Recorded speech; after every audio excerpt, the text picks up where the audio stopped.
Why is our 269 October All Access special one of our best deals ever? Let us count the ways. 5 college football Saturdays, 5 NFL Sundays, full month of MLB playoffs, NHL starts October 12th, NBA season starts October 19th, plus any other sport your favorite handicap releases, all for under $9 a day. As an added bonus, sign up early and get the rest of September included for free.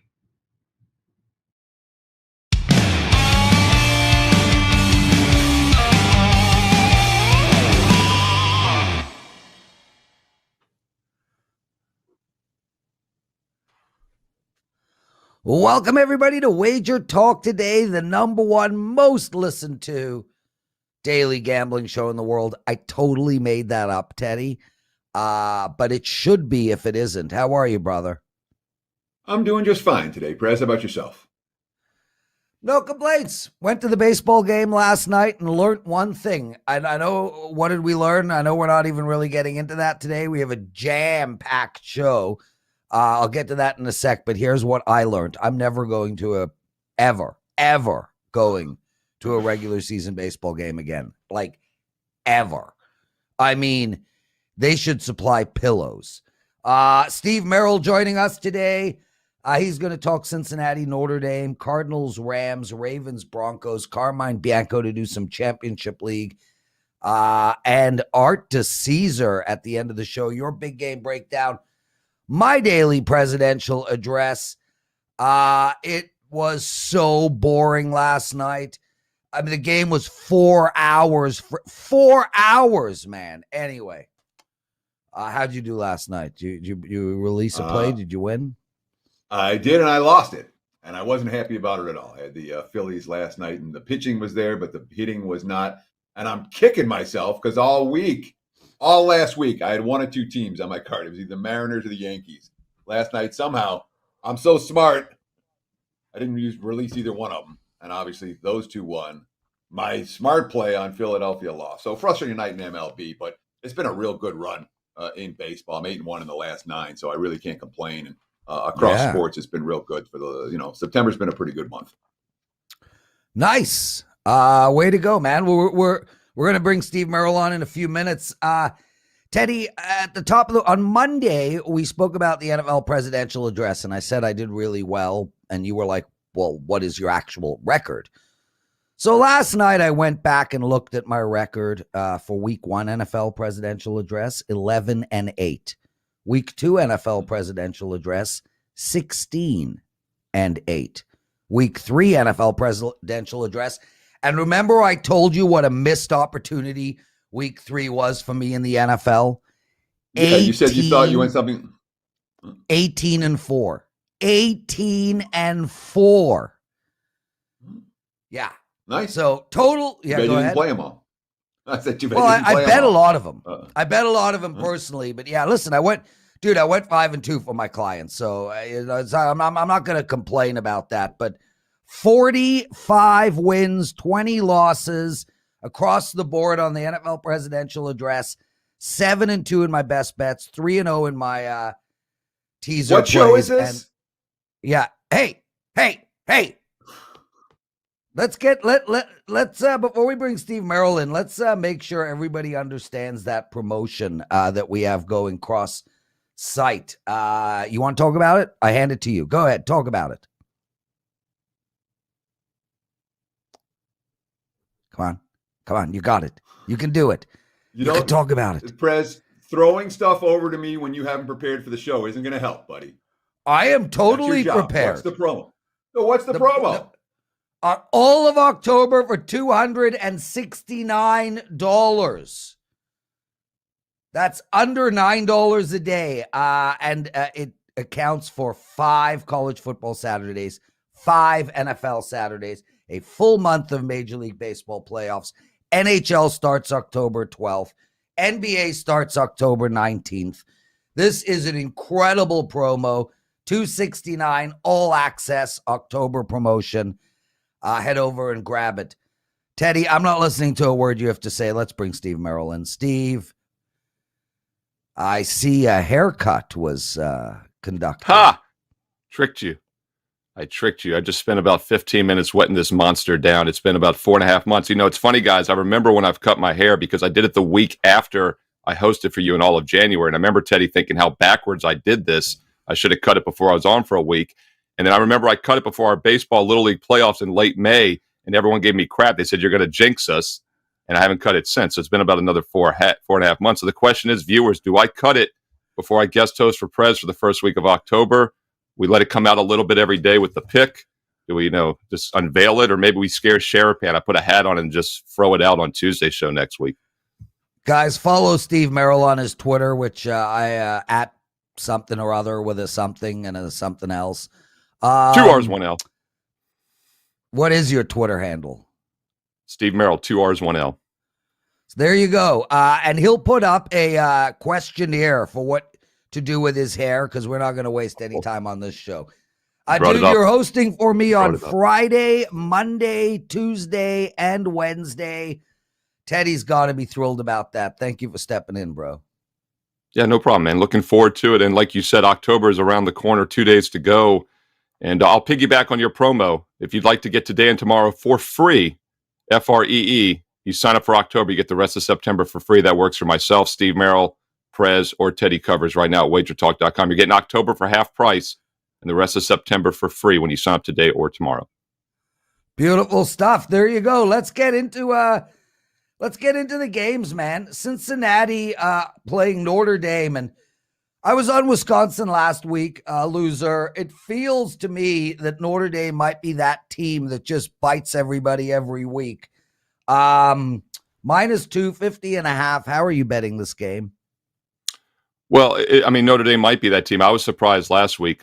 My power ratings had made the game 6.5. We talked on my top 25 college football video about this game in depth, or that game in depth, and I mentioned how it opened 3, quickly got bet up to 6.5 during the week. I agreed with the move. I didn't think there was any line value left at that point, but I did think Notre Dame was up against it against Wisconsin, a team that had lost, of course, to Penn State, a loss which did not look as bad in hindsight, especially with their 3-1 turnover deficit in that game. But they got blown out. So maybe the question is, is Wisconsin any good this year? I'm still not sold on Notre Dame, and I do think this is a potential flat spot. It's a top 10 game for both teams, so it's hard to imagine you could say it could be a flat spot for one of them. But I think it's not nearly as important. There's no question it's not nearly as important to Notre Dame as it is to Cincinnati. This is arguably maybe the biggest game in the history of the program for Cincinnati. And now, I'm not big about must-win situations. Just ask the Red Sox and the Orioles last night, or any NFL team in December. You're not in must-win situations if you're good enough to win all the time when you had to. But Cincinnati pretty much does win all the time when they have to. They just don't get the opportunity to play this type of a game. This very well could determine if they're a playoff team this year. And with Clemson with 2 losses already, with Ohio State with a loss, the door is more open than ever for these Bearcats. And I think they can get it done here. Averaging 43 points a game, very good defensively, 15 points a game. Now, I'm sure Teddy with his follow-up's going to say, well, they haven't played the same schedule, and I do agree with that. But I think they can hang with them. They beat Indiana in their most recent game, and the big thing here is they have a bye week, extra week to prepare, coming in with an excellent head coach and Flick. Notre Dame, meanwhile, 5th straight game. Excuse me, they had that blown lead, comeback, overtime win against Florida State, flat against Toledo. Beat Purdue, an overrated team. And then last week did look good against Wisconsin. But keep in mind, they had 3 rushing yards, 32 attempts and 3 rushing yards in that win last week. They had a 5-1 turnover edge. Another reason I think Notre Dame's a little overrated, averaging 80 yards a game on the ground, 2.3 yards per carry. Cincinnati averaging 5 yards per carry. They've gone from about pick 'em -1 up to 2, 2.5. As long as this stays below that key number of 3, I think Cincinnati wins this one and covers. So I watched the Cincinnati-Indiana game really closely. And Cincinnati was on their way to losing that game. And then there was a key targeting penalty that Indiana's best defender got kicked off the field. And all of a sudden the Bearcats offense started to work. The one thing we've seen from this Fighting Irish defense, they have speed, they have talent. They don't have a lot of experience. But from a talent standpoint, Notre Dame's a top 10 team in the country. I don't think there's any question about that. And certainly from a spot standpoint, it screams Cincinnati. They're off a bye. Notre Dame's off 4 tough games in a row. Can Cincinnati's offense move the football against a good defense? Because against Indiana, again, when the Hoosiers were fully staffed in the backfield, that Bearcats offense didn't work. Does it work here against Notre Dame? I mean, that's obviously the concern. And, the lack of schedule strength really for 2 years is a concern. Now, they lost by only 3 in the bowl game against Georgia last year. I don't read too much into bowl games. Obviously, Georgia was hoping for a national title hunt. So, but they didn't really get tested last year. They played Central Florida, not a good defensive team. So really the only good defensive team they played in a couple of years was the 24-21 loss against Georgia last year, but it was a bowl game. And I always discount those a little bit on the defensive side. So that is the big unknown, Teddy. And, if you are worried about that, you could look at the under maybe. Problem with the under is it went from 51 down to 50.5. 51 is such a key number. Not sold, though, on this Notre Dame offense. As I mentioned, 3 rushing yards on 41 points last week. Only 239 passing yards. They actually got outgained last week by Wisconsin, despite winning 41-13. So Notre Dame, very young team. They had the most senior-laden team in the country last year. They returned only 3 offensive starters. So if that is a concern, I think you could make a case for that under 50.5. I just wish the line had been a little bit higher.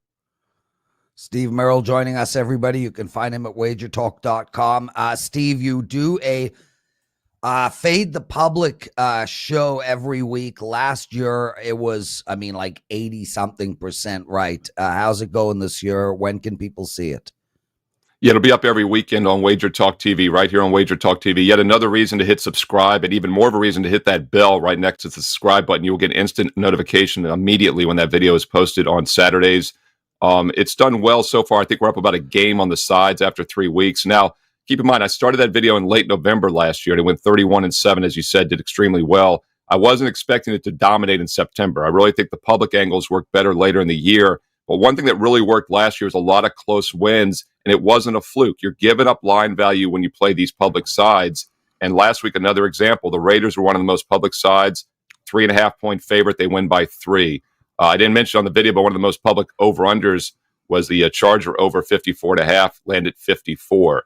So we're seeing it again, Prez, another example of why the public's not always wrong, but you better make sure you're still getting line value when you play some of these games because you're usually giving up points.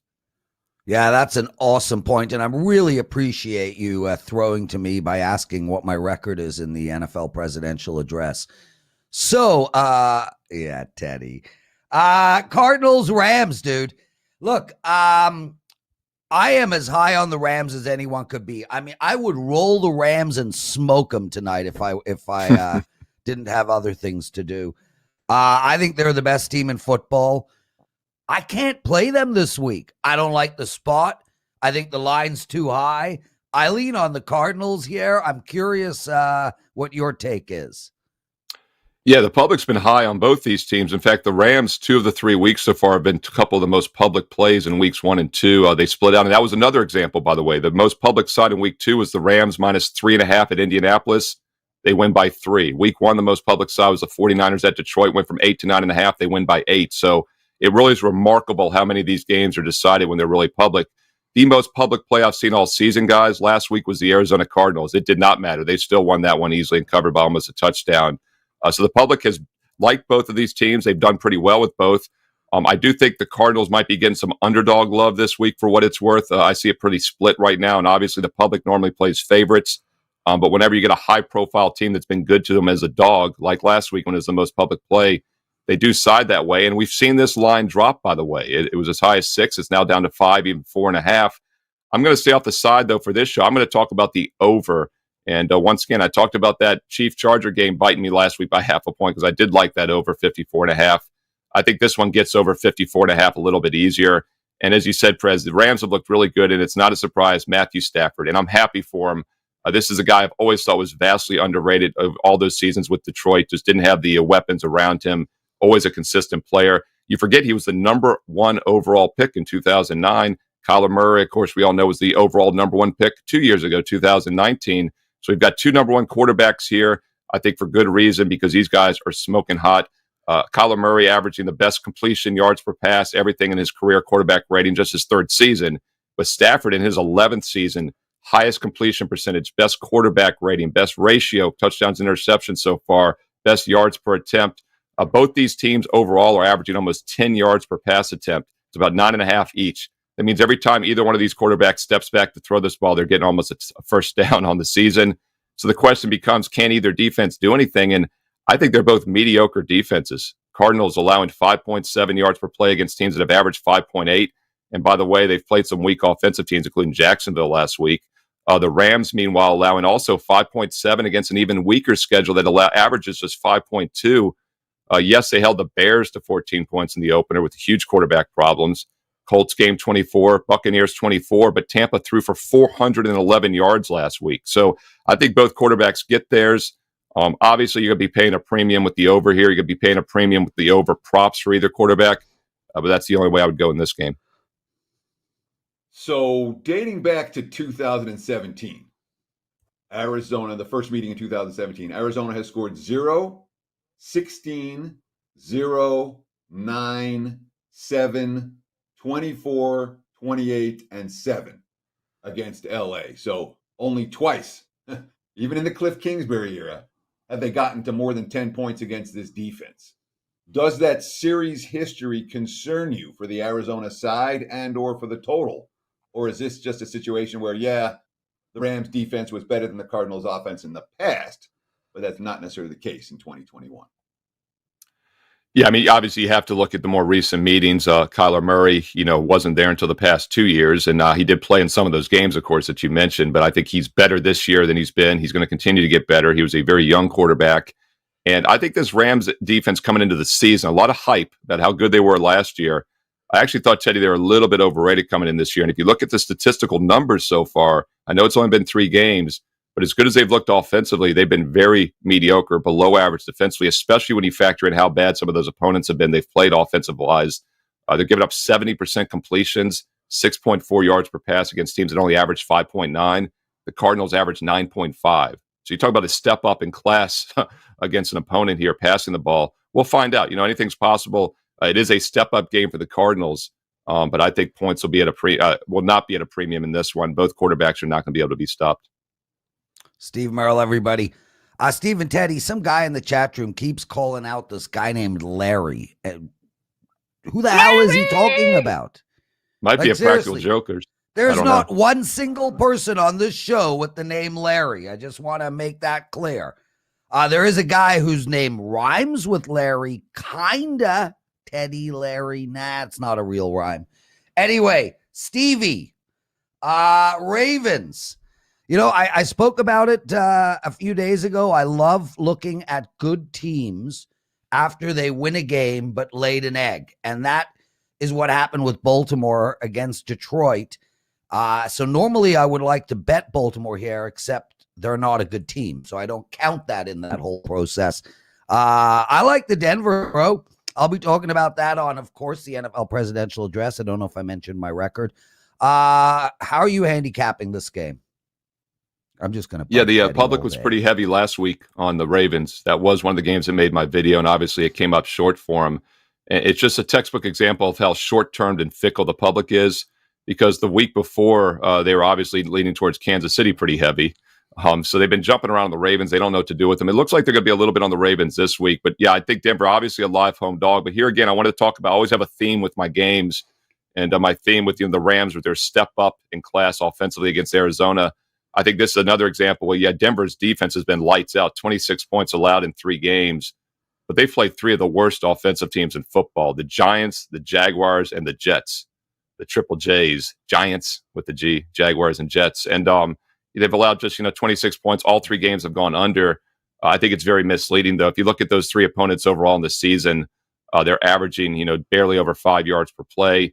Those 3 opponents, even the other games combined, average just 14 points a game. So this is a huge step up in class, because I do think Baltimore is still a capable offensive team, Prez. I agree with you. They are overrated overall, and I think it's a lot on the defensive side. This team has given up over 8 yards per pass, over 28 points a game, over 6.5 yards per play. So the question becomes, why did they lay an egg last week? As you said, a couple things. First of all, huge sandwich game, but just a letdown game in general. And I mentioned this on my Fade the Public video, what a terrible spot it was for him. And when I posted that video up late Friday night, we put it up Saturday, Lamar Jackson was still questionable, even though he had practiced on Friday. He'd been out all week with a non-COVID illness. He missed practice all week until Friday. He played okay, but, the offense still was rusty. I think it makes some sense there. But bigger picture, they had the huge Monday night overtime blown lead loss against Las Vegas. Then they had the huge Sunday night come from behind win against Kansas City. It was the ultimate flat spot last week at Detroit, at a bad non-conference opponent. So I think we just scratched a line through that game. I do think they'll play better this week. But instead of trying to guess the side, I'm going to look at the over in this one. And this one is a much more reasonable number, around 44, 44 and a half. I think it should be higher. Once again, this line is deflated because of Denver's defensive numbers, which have come against very weak opponents. I think both offenses move the ball in this game, and we're getting almost a 10-point lower line than the last one we just talked about. And I'll look at the over to Baltimore and Denver on late Sunday afternoon. So I want to ask, Steve, how do we approach teams like the Broncos? All right. Denver, we think they're a good team, but their opponents are a combined 0-9. And you said, their statistical profile is gaudy because they faced three of the worst teams in the NFL. Does that leave them overvalued in the marketplace? You talked about them being an underdog. They're the favorite now. It's been all Denver money so far in this game, in part because of that gaudy statistical profile. Does that leave the Broncos as a team right now, because the stats are so strong, that's just, you got to stay away from them because the betting markets are too hot on them because the stats are so great beating up patsies? Or is this a Broncos team that, hey, just because they faced three bad teams and put up good stats doesn't mean they can't beat a pretty good team? They've only been able to play the teams that are on their schedule. How do you approach teams like Denver? No, you're exactly right, Teddy. I mean, you can only beat who you've scheduled to play, and they've looked really good doing so. So you don't want to penalize them too much. I think what you do is you default back to your overall seasonal rating of the Broncos, and you really do that with every team. We have a preseason rating coming into all these teams, and I thought Baltimore would be down a notch this year. What I've seen so far has been inconsistent with the Ravens, but then again, I'm not going to read too much into the Detroit game. Distractions during the week with Jackson sick, huge flat spot. But their defense has been what's looked shaky to me. And Denver has looked solid offensively, albeit against some bad teams. I think we really have to be concerned are those defensive numbers, because Giants, Jags, and Jets are just terrible offensive teams, in my opinion. Three of the worst in the league. I think Denver's probably more of an average defense, and I'm going to stick with my rating until I see otherwise. But yeah, you have to tread lightly in this situation. You really have to go on what you think you know, and then you twinkle it a little bit after these first 3 weeks. Now, I always talk about week 1 guys being week 5, week now 4 of the preseason. I really think all of September, and that's why I said, we're up one game with that public video. I tread lightly in September with the public angles as well, because I really think come week 5, which is usually, early October, is when things start to steady a little bit. And I start handicapping the NFL a little bit differently in October than I would obviously in September. Steve Merril, what do you got to promote? I'm going to go with that industry-wide, website-wide special, September free, but also October for half price. And as you said earlier, it's an incredible October, probably one of the best in the history of sports betting, because we have 5 full weekends of college and pro football, but the NBA starts a little bit earlier. We have hockey as well, baseball throughout the month into early November. I even hear there's some soccer. Carmine Bianco coming up next will let us know about that. So yeah, you get everything for over half price for October, but the best deal is September free. Tonight and tomorrow free when you sign up right now. Don't wait. WagerTalk.com. Steve Merril, that special is on my page as we speak. There you go, Steve. Thanks for joining us, man. Guys, stay with us. Teddy's Big Game Breakdown, Carmine Bianco, Art DiCesare, the daily presidential address. This show is only just beginning. Why is our 269 October All Access special one of our best deals ever? Let us count the ways. 5 college football Saturdays, 5 NFL Sundays, full month of MLB playoffs. NHL starts October 12th. NBA season starts October 19th, plus any other sport your favorite handicap releases, all for under $9 a day. As an added bonus, sign up early and get the rest of September included for free.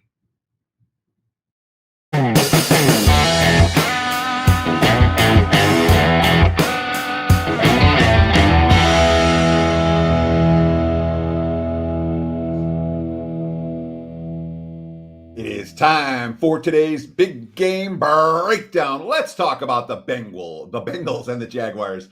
A Thursday night football right now. Looking at the WagerTalk live odds screen.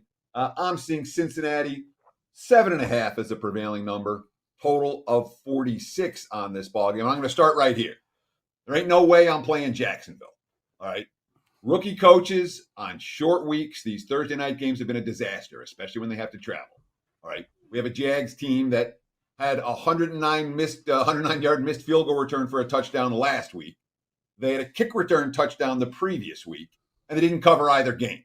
So they've gotten the cheap non-offensive scores, and it still hasn't been enough. And they have a kicker who missed 2 extra points on Sunday. He's got 5 missed kicks on the season through 3 weeks. That's never what I want from my underdog. At the same time, when you look at the Cincinnati side of the equation, is this a Bengals team we're ready to trust to win by margin? It's not like Cincinnati's got a lot of wins. It's not like Cincinnati's a squad that has any kind of a history of, we get an opponent down, we're going to put our foot on their neck and punch in a couple of more touchdowns.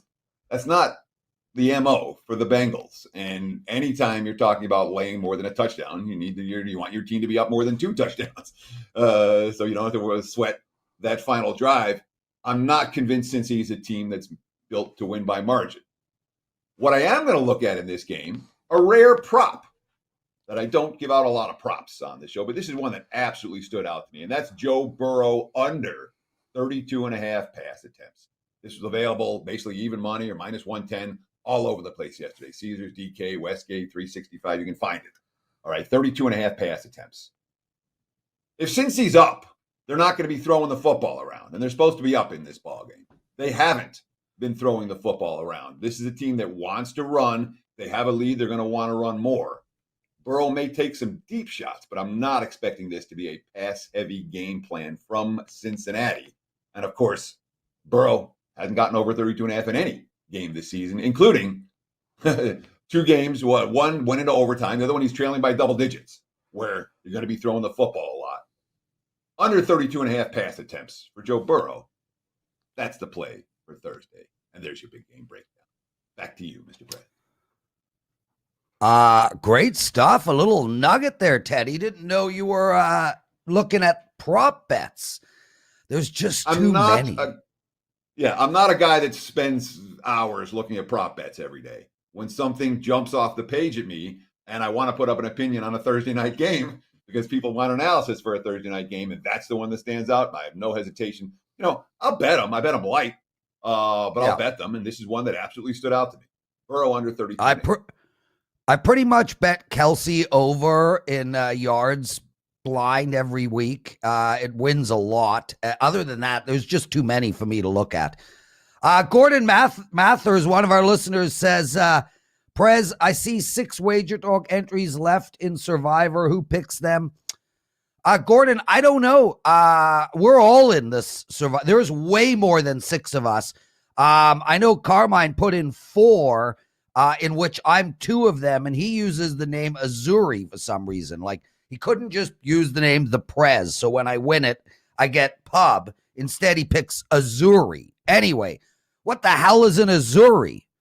I know what an Azuri is, Carm. I just don't care. How are you, buddy? I'm good. Azuri is the Italian national team who won the Euros. You support the Leafs, who haven't won since color television I support was Azuri. Invented, so Viva Azuri.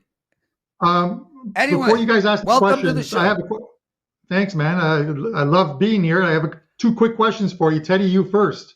I'm there on October 25th, taking a couple of the guys to Andiamo's at the D for dinner after the Monday Night Football game. You are invited if you'd like to come. Marco will be there, so you know it's going to be good Marco's food. coming. I'm not coming. Oh, okay. All right. Save your dinner And, invites. Prez. We got you and another guest. All right. What's going on? Yeah. All right. And Prez, how's your NFL presidential? Teddy, he asked me to ask him. So.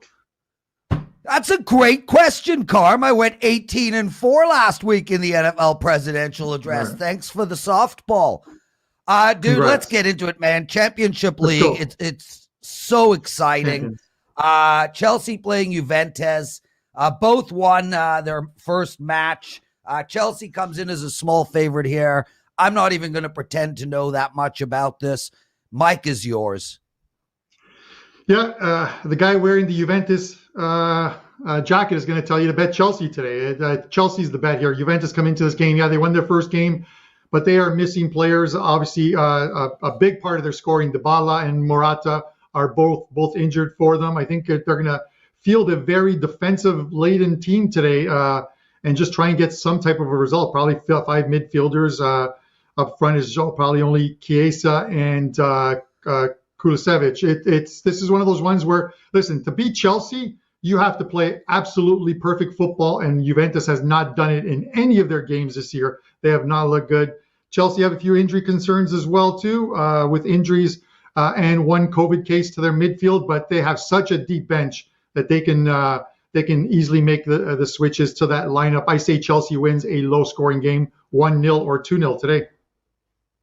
Let's talk about Manchester United and Villarreal. Now, Manchester were upset on match day 1, and now they take on the Spanish side, Villarreal, who they played and lost to in last year's Europa League final in Poland. There's definitely pressure on Man U here to pick up all 3 points. Where are we going in this one? Yeah, the market has been moving against Man United for the last 4 or 5 days. I think since last weekend's result, because they haven't looked, they're not putting together very strong performances for a team that spent $400 million in the summer to bring in players. But this is a team sitting on what I say is a big win, and I think that's going to come today. I'm going to go against what the public is saying right now and be a contrarian. A lot of people are taking Villarreal. A lot of people are taking Villarreal plus a goal. And a lot of it's based on maybe some of the results from yesterday. We had some monster upsets. One team at plus 2,500, Sheriff Tiraspol from Albania, went into Spain and beat Real Madrid. So some people are like, maybe it's dogs again today.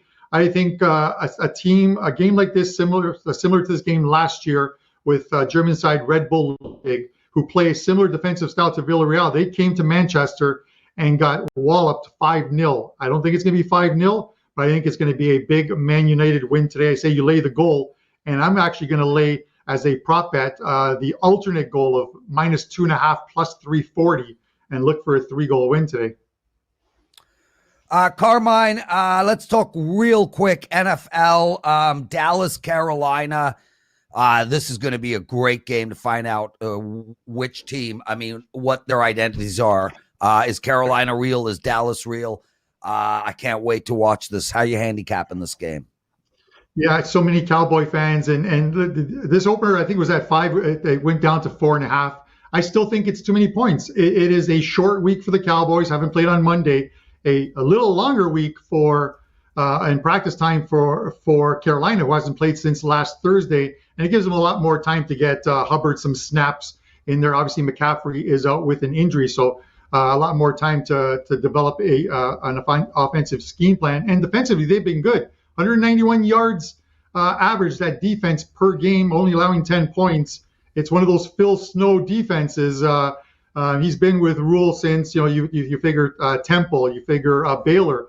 Every team got better. Their program got better. They got better defensively. So the Panthers D is looking good. Ultimately, this is going to be a Dak versus Darnold, but Darnold's obviously much more comfortable than he was with the Jets. 68% completion rate. He came nowhere close to that in the 3 years with the Jets. I think 61 was his best. Carmine Bianco. That's it, brother. We love that you came on. A little bit of soccer, a little bit of NFL football. Anything to promote? Yeah, 5% play that goes very soon at WagerTalk in Champions League, and I have another one tomorrow in Europa League. So that October special is a pretty good deal. I think if you grab it, these two plays separately sell for $35. Excellent stuff. Get the hell out of here, brother. Teddy, Art DiCesare joining us. That excites me. Like, I am legit excited, man. Art, thanks for taking time out of your day, brother.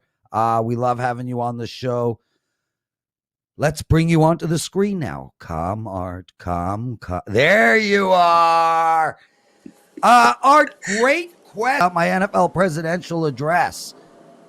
Anyway, how you been, well, bro? hold on. You didn't even let me say hi or ask, and maybe I was gonna ask. So you know what? Now I'm not gonna ask. Yeah, screw you, Prez. Screw you. Teddy, get some actionable info out of our buddy Art. So let's start with this. Art DiCesare, supervisor over at the Westgate Superbook here in Las Vegas. How's life at the Westgate? I want to ask a Vegas question to begin with. All right. Is it normal here now would you call it normal in Vegas? Is it as busy as it's ever been? Is football season, quote unquote, normal, or are there still restrictions and concerns hanging over the city? Yeah, Teddy, I feel it's normal. I feel we're busy. So it's been a great couple of weeks, start to the season. And, I just heard Steve Merril say, what an October we have coming, with NBA and NHL and, baseball playoffs and all the football that we're going to have. So it's going to be a really busy month. It's been busy. My transition over to the Superbook has been phenomenal. I've been there basically a month. It's just been a great start for me. And, I feel like I've been there forever now. So it's going to only get busier and only get better. And yeah, there are still restrictions and we're still wearing masks and we're still doing this and that. But it really hasn't affected us or our bottom line. Yeah, I mean, it's busy in town. It's busy in the sports book. The shows are running. It's not anything like it was a year ago at this time, or even maybe 6 months ago at this time. When it comes to handle this time of year, Art, is it all football, or do you still see, I mean, is the baseball getting action on a daily basis, or just the baseball bettors at this stage of the season? We just had Carmine talking Champions League. Do you get decent action on the non-football sports right about now? And if so, tell us who they're betting today. Well, of course, football is going to dominate everything, but the baseball bettors are still going to stay and stick with baseball. They're going to, ride it through this last week, season ends Sunday. But, the baseball bettors will continue through the playoffs, and then we'll get the public coming back in on the playoffs. Champions League's a big deal. A lot of people bet soccer. We take a lot of soccer action at the Westgate. So, we're a big soccer book, and, our seats were packed yesterday. They'll be packed again today for the early games. So, yeah, big soccer action over at the book. I can't really say there's any actionable info today on Major League Baseball. It's kind of been a slow morning for that. I think more people have, the morning action is more coming on the soccer. And, as we're midweek, we start to see people, really, pick sides on these football games, couple of Thursday things going on. So nothing really today to report as far as Major League Baseball goes. I just want to ask one baseball question, because we've seen an historic winning streak from the St. Louis Cardinals, right? We've seen the Seattle Mariners be as hot as a firecracker down the stretch. The Yankees are winning. Are people riding these streaks? Have the books taken a beating on St. Louis or Seattle or the Yankees or any of these teams in recent weeks? Or, it feels like the Cards are underdogs. They're certainly not favorites very often, or the Mariners neither. Explain. Yeah, when you look at the baseball streaks, I was always told you ride streaks in baseball.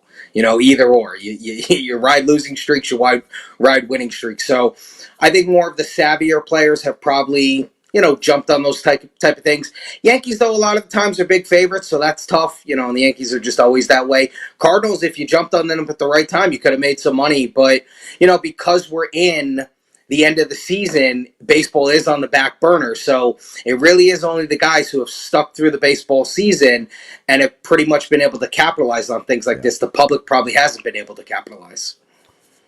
Art, I want to follow up on that because the Yankees are playing the Jays today. Cole on the mound, minus 112. I mean, the way the Yankees are playing, going to Boston, sweep them, come in last night to Toronto, lay the whoop down. Toronto bats are silent. I gotta believe you're taking a lot of action on this low chalk Cole game tonight. Yeah, Prez, and I actually did see your seats at that game the other night. Some seats, my friend. You got to see my Yankees.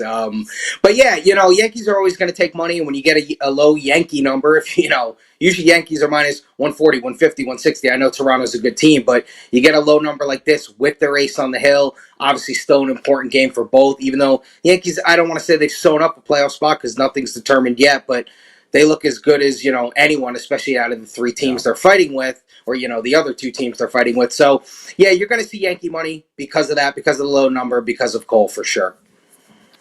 Art DiCesare joining us, Westgate Superbook supervisor. And, guys, we got Art for another 5-6 minutes, and we need 8 more likes if you want a daily presidential address. And, frankly, I'm totally okay if you don't.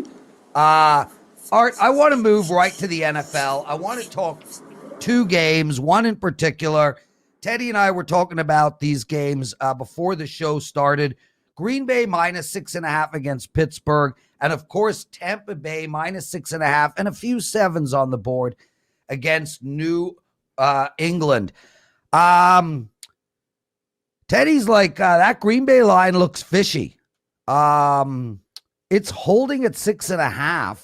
These obviously Green Bay and Tampa Bay are the two squarest plays of the week. Are you expecting a lot of money coming in on those teams? Do you expect a line move in those games? And do you have any opinions on those games? Well, let's just take, in my opinion, the biggest regular season game in the history of the NFL. I mean, Brady going home. We have it at 6.5. You got to pay -120. So if you're taking Tampa, you are laying -120 there. You're going to see a lot of support for Tampa and Brady. It's just been that way. Brady always gets support. Since he's been with Tampa, he's getting support. New England obviously hasn't looked good. There probably will be some people that want to take the dog, want to take Belichick, just say, hey, let's go with the points. But it's been nothing but Tampa money so far. When you look at that other game, it's interesting because both Green Bay and Pittsburgh, I always say public teams, both teams attract bettors, and both teams, people are going to lay points with Green Bay and Rodgers, but also Pittsburgh backers are going to take points even though Pittsburgh hasn't looked good. So that's an interesting game where I could see money coming in on both sides. But yeah, I don't have an opinion on that Green Bay Pittsburgh game. It's hard to lay 6.5 on the road, but the way Tampa's looked and Brady, for 20 years, all he has done is proven everyone wrong. So for me, it would be hard to go against Brady because how phenomenal he's just been. So, I mean, I guess I would lead Tampa. It's tough, once again, to lay 6.5 on the road, and you're paying 120. But that has been all Tampa money, and I think that's going to continue to be all Tampa money. Who knows, by kickoff, maybe we do get to 7 because it is the Sunday night game. Do you expect those to be your two biggest decisions this week? The Green Bay-Pittsburgh game and the Tampa-New England game? Or are there some other games that you're already seeing one-sided action on, heavy one-sided action, let's say like Tennessee and the Jets or something like that? What do you think? Which sides do you expect the Westgate to be rooting for on Sunday? Yeah, Teddy, I would say right now it's Tampa. Tampa probably, we're probably looking at a 5, 6, 7-1 ticket count on Tampa. It's just been nothing but Tampa money. Obviously, it being the Sunday night game, it's going to have a lot longer to, sit there and marinate, and people are going to see what happens with their Sunday, early games, and, everyone's going to jump in on Sunday night and bet the game anyway, and, it's the biggest game in the regular season in, forever, so probably ever. So, yeah, right now it's Tampa. There's no doubt about it. I don't even think there's anything that comes close to it. It's Tampa. Yeah. There you go, Art. Let's turn our attention to college football. And Steve Merril came on and talked about Cincinnati versus Notre Dame, a very big game. -2. There are a couple of 1.5s across the board. Cincinnati favored on the road. What type of action are you taking on this? And do you have an opinion on this important game, especially for Cincinnati? Huge game. And, great college football slate this week. I think it's 4 top 25 matchups, a couple top 10 matchups. So we've been taking nothing but Notre Dame money. No surprise there. Notre Dame always gets money. Notre Dame's a home dog. When do you see that? You don't see that a lot. Slight home dog. They're a top 10 team, Notre Dame, being a home dog. I know Cincinnati is ranked above them. I think one of these where you're seeing nothing but Notre Dame money, I would lean Cincinnati. I think Cincinnati, you get them under the field goal. Cincinnati's probably the play here, but I understand why we've taken nothing but Notre Dame money, because when bettors see Notre Dame getting points at home, they're just going to jump on it blindly. And those Notre Dame backers, they always back their team regardless. So we will be rooting for Cincinnati, and I would probably lean slightly on Cincinnati. How about Michigan, Wisconsin, or anything else in college football that stands out for this week? I brought up the Badgers and the Wolverines. That game's gotten a fair bit of betting attention. But anything else on the college football betting board that you want to share some info with, Mr. DiCesare? Sure, absolutely. A couple, Teddy. One is actually tomorrow. You got Iowa going on the road at Maryland, -3.5. We've seen some Iowa money come in, so, we've seen, it's nothing crazy yet, but it's definitely been Iowa money. So, we'll be rooting for the Terrapins tomorrow. And then, the other big game of the weekend, Ole Miss, Alabama. You can't not mention that game.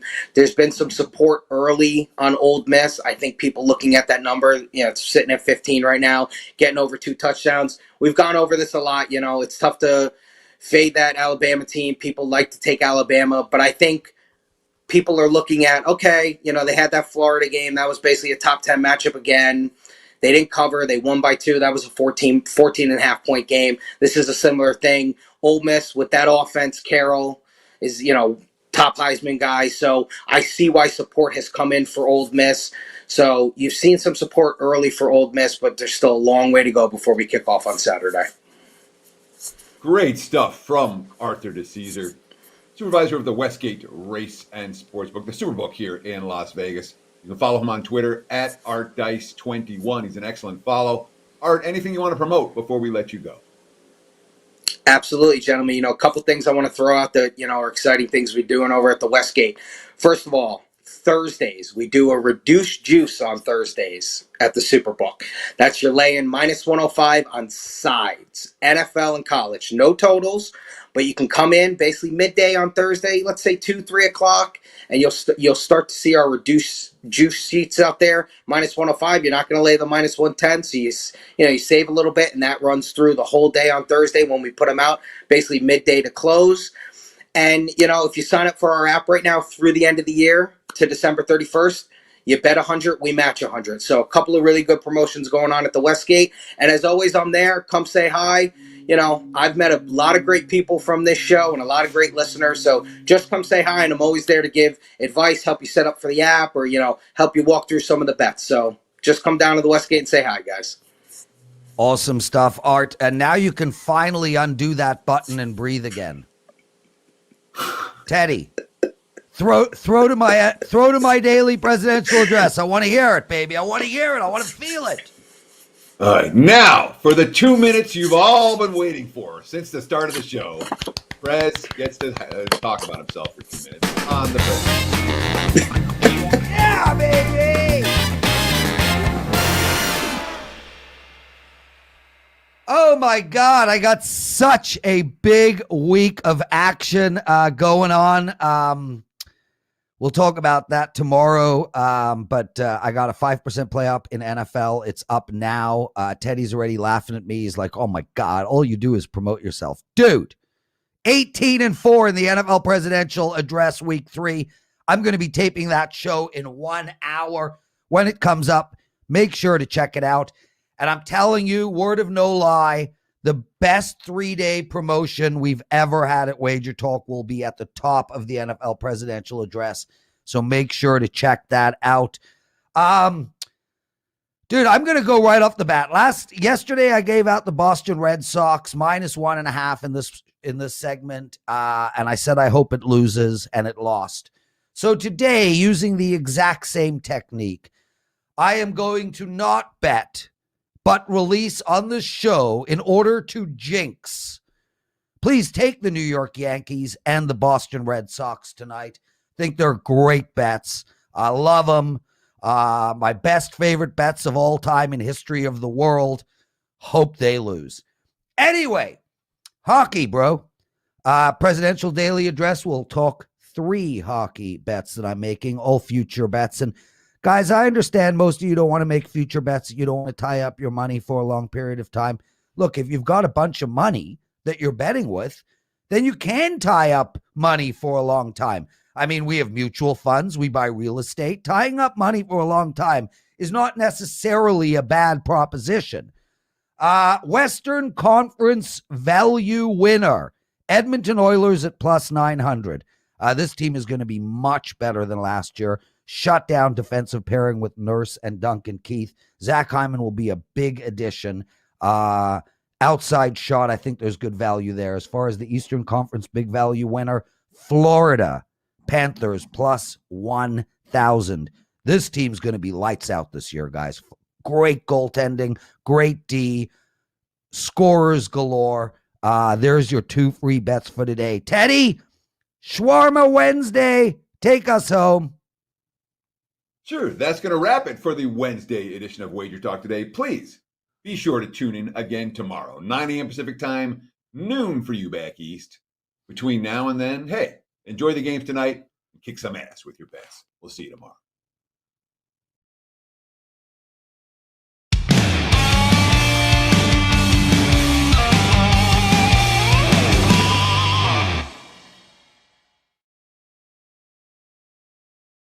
Why is our 269 October All Access special one of our best deals ever? Let us count the ways. 5 college football Saturdays, 5 NFL Sundays, full month of MLB playoffs, NHL starts October 12th, NBA season starts October 19th, plus any other sport your favorite handicap releases, all for under $9 a day. As an added bonus, sign up early and get the rest of September included for free.